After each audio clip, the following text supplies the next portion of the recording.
Bây giờ thì em cao bằng anh, thương thời tranh thương nói thương muốn được làm người tình cho em hết còn buồn một mình như lần em tình thương thương anh muốn được làm người tình cho em hết còn buồn một mình như lần em tình thương.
Để thương biết cho nhau nước mắt nào rơi vào tim thương.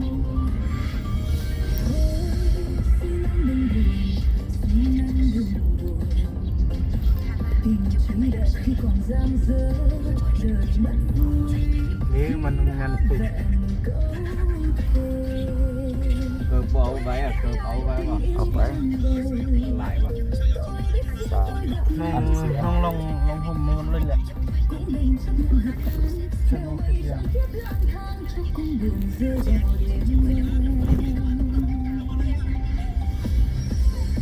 nhà cướp bút nè nhà đi cướp nhà là xong đi cho đi không mà là mình cướp bút đơn là mình được đèo việc rồi nàyแต่มันดีกว่าสังมาอะไรเนี่ยมันกว่าสังมายังไม่ยง mình được đèo việc rồi nè ยาละมันแต่งเวียกแน่กับพวกยังอันมือน้องละมันลอย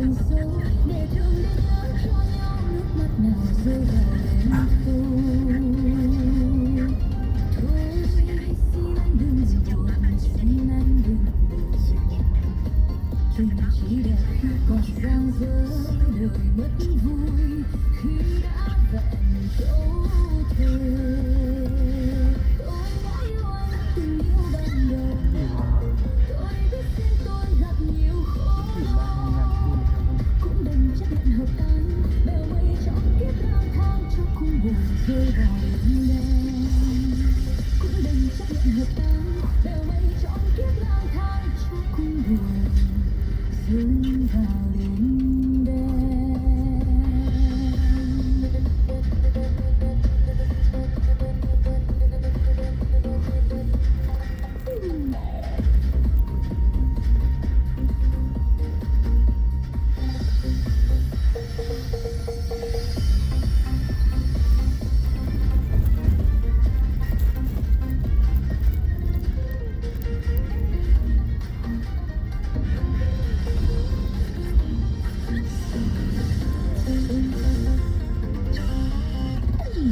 Anh vì em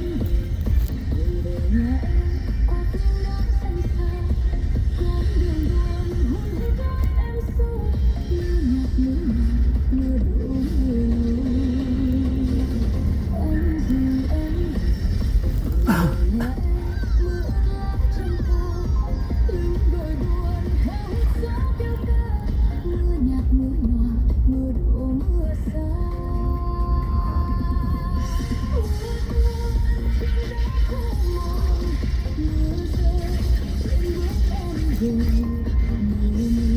Nước mắt đêm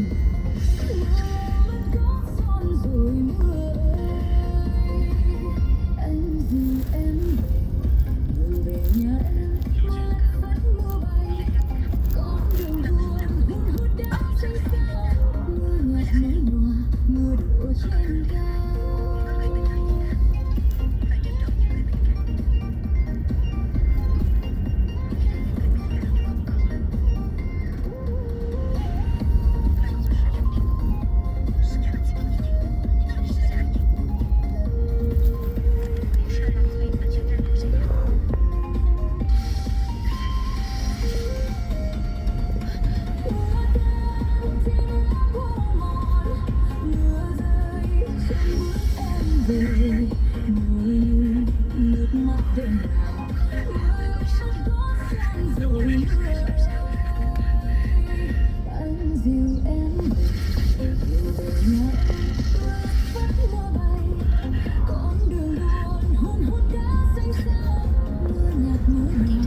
lâu nữa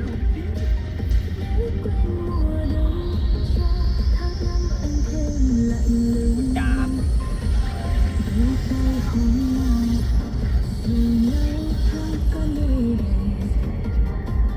giờ đôi tay ấy lau ngấn lệ ngàn lời biệt ly chiều trên sân ga tiếng nghiêng như xuyên ngàn lá giấc mơ đời ta theo chiếc xe tan trong nhạt nhòa bên nhau phút này làm sao anh sắp mong đầu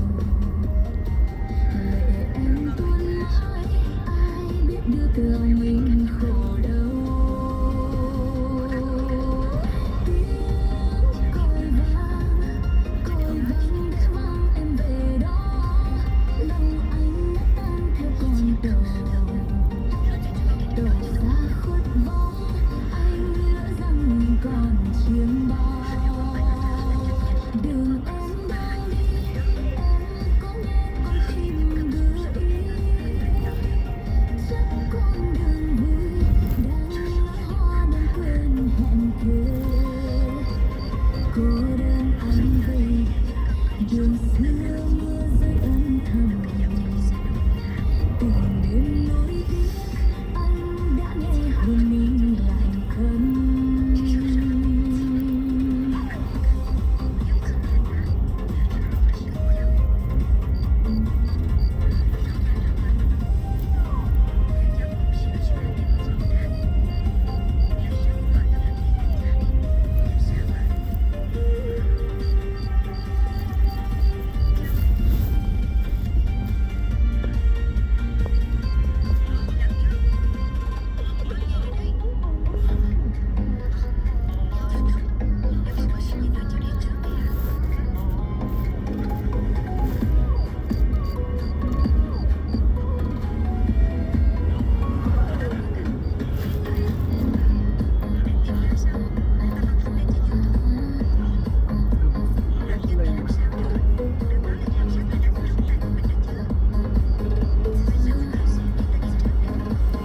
Tôi viết lên đây với tất cả chân thành